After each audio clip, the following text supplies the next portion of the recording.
বিশ্বকাপের আগেই ধর্ষণের অভিযোগ থেকে খালাস পেয়েছিলেন নেপাল ক্রিকেটের সবচেয়ে বড় সুপারস্টার সন্দীপ লামিছানে। স্কোয়াডেও ছিলেন, তবে যুক্তরাষ্ট্র তাকে ভিসা দেয়নি। নেপাল সরকারও হয়েছিল ব্যর্থ, যার কারণে যুক্তরাষ্ট্রে হওয়া নেপালের প্রথম ম্যাচটা মিস করেছিলেন লামিছানে এবং খেলতে পারবেন না দ্বিতীয়টিও। তবে যুক্তরাষ্ট্রের ভিসা না পেলেও ওয়েস্ট ইন্ডিজের দলের সঙ্গে যোগ দেবেন তিনি। খেলবেন গ্রুপ পর্বের শেষ দুই ম্যাচে বাংলাদেশ এবং সাউথ আফ্রিকার বিপক্ষে, যা নিশ্চিত করেছে দেশটির ক্রিকেট বোর্ডের সেক্রেটারি পারস খাটকা।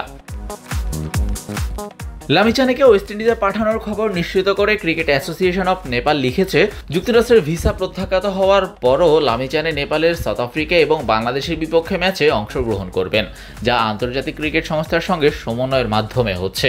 চলমান আইসিসি টি-20 বিশ্বকাপের জন্য ওয়েস্ট ইন্ডিজের উদ্দেশ্যে রওনা হবেন। দেরিতে হলেও বিশ্বকাপে যোগ দিতে পারায় সামাজিক যোগাযোগ মাধ্যমে উচ্ছ্বাস প্রকাশ করেছেন এই লেগ স্পিনার। 23 বছর বয়সী এই ক্রিকেটার সামাজিক যোগাযোগ মাধ্যমে নিজের স্বপ্ন পূরণের কথা লিখে জানিয়েছেন এভাবেই, শেষ দুই ম্যাচের জন্য দলের সঙ্গে আমি ওয়েস্ট ইন্ডিজে যোগ দিচ্ছি, আমার এবং সব ক্রিকেট প্রেমীর স্বপ্ন পূরণের অপেক্ষায়। চলতি বিশ্বকাপে এখন পর্যন্ত একটি ম্যাচ খেলেছে নেপাল, যেখানে নেদারল্যান্ডসের কাছে তারা হেরেছে 6 উইকেটে। বুধবার ফ্লোরিডায় শ্রীলঙ্কার বিপক্ষে দ্বিতীয় ম্যাচে মাঠে নামবে তারা। অবশ্য এই ম্যাচে লামিছানে থাকবেন না।